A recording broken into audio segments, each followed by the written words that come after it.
The day I drove away from that house, I told myself I wasn't running.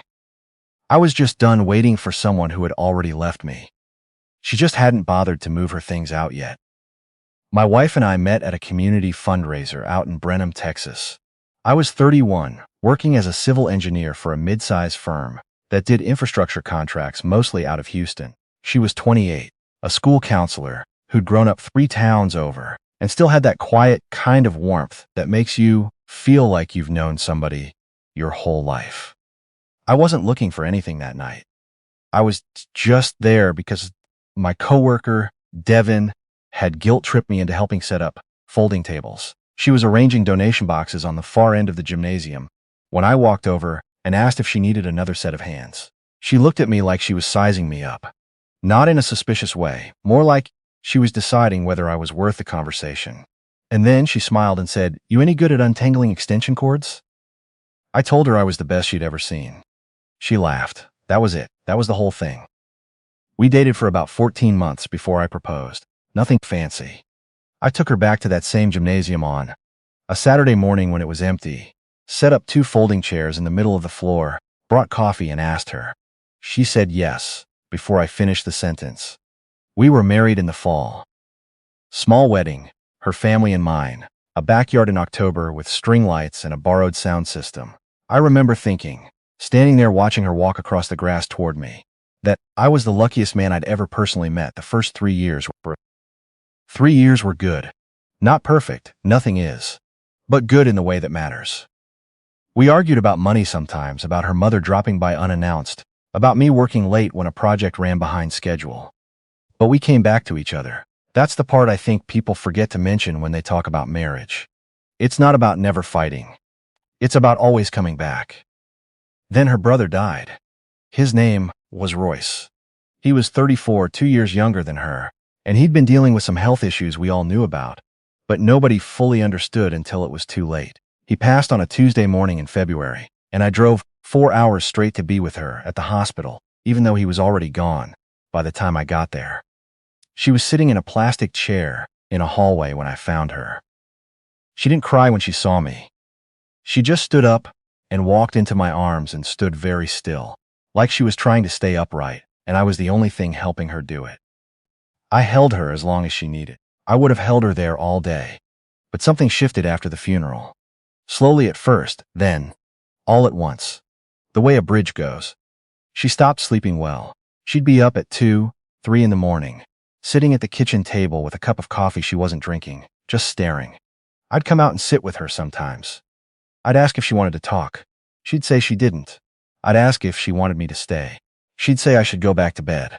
I went back to bed. I think about that a lot now. Whether I should have stayed anyway. By April, she'd stopped coming to bed at the same time as me entirely.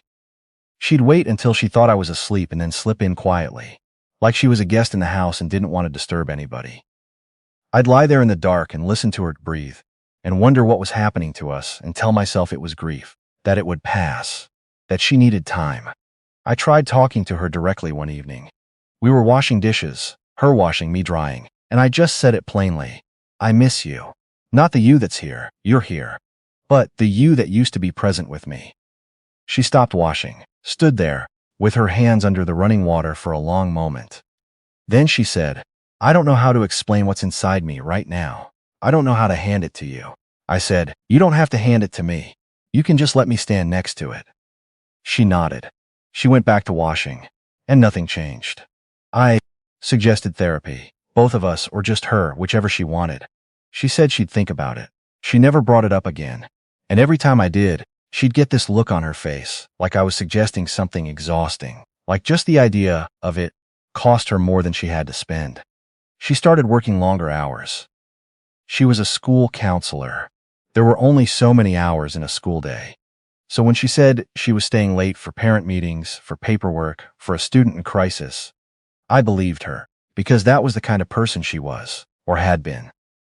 One night she came home at 9:30, and I had dinner on the table at 7, and I didn't say anything about it. I just put it in the refrigerator and watched television until she got back. She didn't apologize. She said she was exhausted, and she was going to shower and go to sleep. I said okay.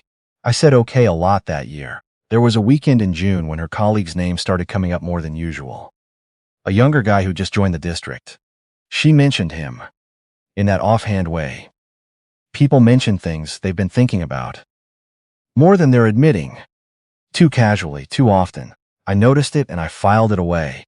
And I told myself I was being paranoid. That grief does strange things to people.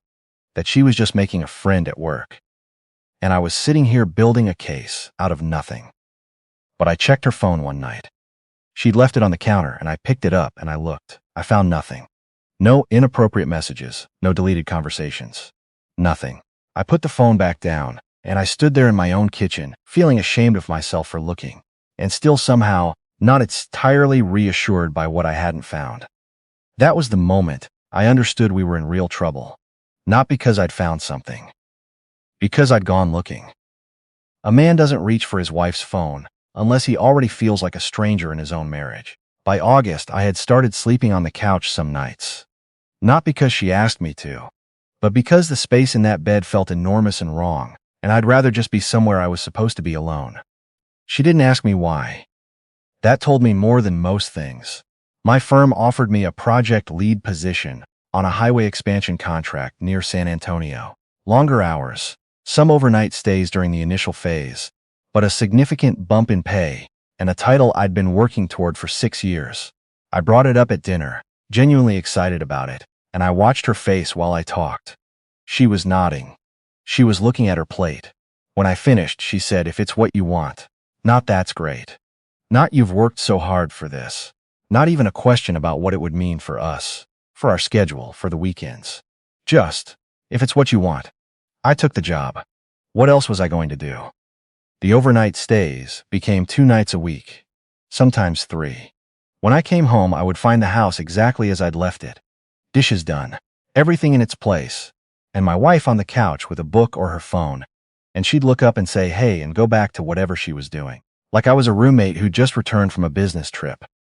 Like there was nothing to account for, no absence to close. I started noticing that she seemed lighter when I wasn't there. I don't know how to say it more specifically than that. There was something in her posture, in the way she moved through the house, those first few minutes, before she remembered to be tired and withdrawn again. Like my presence was a weight she'd been carrying. And when I walked in the door, she picked it back up. I drove 3 hours home from a job site on a Thursday in October because I'd finished early and I wanted to surprise her, maybe take her to dinner, maybe just be in the same room with her without an agenda for once. She wasn't home. Her car wasn't in the driveway. I sat on the front steps for a while. Just sat there. The neighborhood was quiet. Mrs. Beaumont from next door was watering her roses, and she waved at me, and I waved back, and she went inside, and I was just a man sitting on his own front porch at 5 o'clock on a Thursday, not knowing where his wife was. She came home at 7:15. She startled when she saw me, actually startled, like she hadn't expected to find me there, and then composed herself and said she'd had a work thing run late. I didn't ask what work thing. I just said, "I made dinner." I hadn't. But I made it then. While she was in the shower, I threw together whatever was in the refrigerator. And I set the table, and when she came out, we sat across from each other and ate and talked about nothing. And I watched her the whole time, just watched her.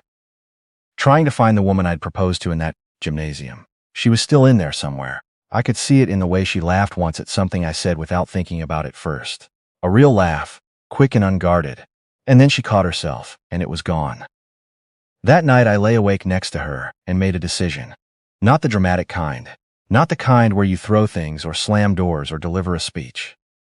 Just a quiet, exhausted, clear-eyed decision. I could not keep doing this. I had tried. I had sat with her in the dark. I had suggested help. I had given her space. I had waited. I had come home to an empty house and made dinner for someone who didn't want to be at my table. I had accepted less and less until there was nearly nothing left to accept. I wasn't angry at her. That's the thing. Nobody believes when I say it, but it's true. I wasn't even angry. I was just depleted, like a reservoir after a long drought. There was nothing left to draw from. I spent 2 weeks getting my affairs in order. Quietly, I opened a separate bank account with enough to cover a security deposit and 3 months' rent somewhere. I called a property management company in San Antonio. I was going to be there for the project anyway, and I found a furnished apartment I could move into immediately. I told no one. Not my brother, not my coworkers, not anybody. She was at a Saturday morning yoga class when I came back to the house for the last time. I packed methodically. 2 bags of clothes. 2 bags of clothes, my grandfather's watch from the nightstand, my engineering license and important documents from the filing cabinet in the study, a photograph from our wedding that sat on the bookshelf. I stood there holding that one for a minute, then I put it back. I didn't take it. I don't know why exactly. Maybe because it didn't feel like mine to take anymore. Maybe because I didn't want her to come home to an empty frame. I left my key on the kitchen counter. No note. I'd thought about writing one. I sat down 3 times with a piece of paper, and 3 times I couldn't figure out what to say that wouldn't sound like an accusation or an apology. I didn't want to accuse her of anything I couldn't prove. I didn't want to apologize for leaving when she'd already been gone so much longer than I had. So I left the key. And I left. I didn't look in the rearview mirror when I pulled out of the driveway. I'd made that choice consciously. I knew if I looked I might stop. I didn't stop. The first few months in San Antonio were strange. I was busy enough with the project that I didn't have time to fall apart during the day, which helped. At night was harder. The apartment was fine, clean, functional, close to the job site, but it had that hollow quality that furnished apartments have, like living inside a hotel room that doesn't know who you are yet. She called me 3 days after I left. I watched the phone ring. I didn't answer. She called twice more that week. I didn't answer. She left a voicemail the second time. I listened to it once, standing in my kitchen at midnight. Her voice sounded small and confused, like someone who'd come home and found the furniture rearranged and couldn't understand what had changed. She said she didn't know what was happening. She said she wished I had talked to her. She said, "Please call me back." I didn't call back. I know that sounds hard. Maybe it was. But I had been talking to her for the better part of 2 years. In every way I knew how, and somewhere along the way she had stopped being able to hear me. Another phone call wasn't going to fix that. Either she already knew why I'd gone or she didn't. And if she didn't, if she genuinely couldn't see it, then there was nothing I could say on the phone that would help. I filed for divorce in December. She contested it, which surprised me a little. Not fought it. She didn't try to claim anything unreasonable, but she requested mediation. We met once, in a conference room, with a mediator, and it was the most civilized, terrible thing I've ever sat through. We divided things fairly. There was no screaming. At one point, our mediator stepped out to take a call, and my wife looked across the table at me and said, very quietly, "You didn't even say goodbye." I said, "No, I didn't." She said, "Why?" I said, "Because I'd been saying goodbye for 2 years and you never heard me." She looked at the table. She didn't argue with that. The divorce was finalized the following spring. I stayed in San Antonio. I liked it there. Something about the city suited me, the pace of it, the size. I found a better apartment, one that I actually furnished myself, piece by piece, until it started to feel like somewhere a person actually lived. I made some friends through work. I started running again, something I hadn't done since before the marriage hit its wall. I wasn't happy exactly, not for a while, but I was present. In my own life again. That was something. I dated a little, nothing serious, mostly dinners that ended with handshakes and the mutual acknowledgement that neither of us was quite ready. That was fine. I wasn't in a hurry. I was coming up on 2 years post-divorce, just past my 43rd birthday, when my firm assigned me to a commercial development project up in Austin. New construction, mixed use, the kind of project that gets your name attached to it if it goes well. I was on site one morning reviewing revised soil reports with a subcontractor when I heard someone call my name. I turned around. She was standing about 30 feet away, near the project manager's trailer, wearing a hard hat over a blazer. I didn't understand what I was looking at for a full 2 seconds.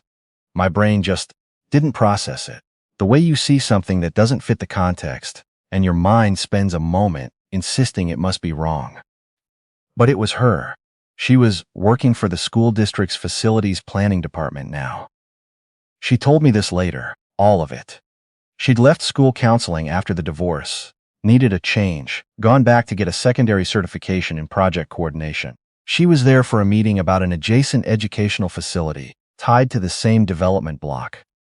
We stood there for a long moment in the middle of a construction site with hard hats on, and then she said, "Hi." I said, "Hi." And then, because there was nothing else to do, I said, "You want some coffee? There's a decent truck around the corner."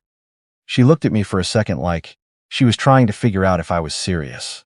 Then she said, "Yeah, okay." We sat at a little table outside the coffee truck and talked for about 45 minutes. Just talked. She told me about leaving counseling, about the new career, about the 2 years since. I told her about San Antonio, about the projects, about the apartment I'd slowly turned into a home. We talked the way people talk who knew each other once and are carefully figuring out who the other person is now. She told me she'd started therapy about 8 months after I left. I asked her, what took so long? She said she'd spent those 8 months being angry at me for leaving, without saying goodbye, and it took that long for her to get tired enough of the anger to finally ask someone why she'd been so unable to let anyone in during that time. She said, "The therapist told me I was doing this thing where grief made me feel like closeness was dangerous. Like if I got too close to someone again, I'd lose them too. So I was pushing you out before you could leave." I said, "I did leave." She said, "I know. I think I was relieved when you did. And then I was devastated by that relief." I sat with that for a moment. "I didn't know how to be what you needed," I told her. "I tried. But I didn't know what I was trying to reach." She nodded. She looked out at the street. "I know. That wasn't fair to you."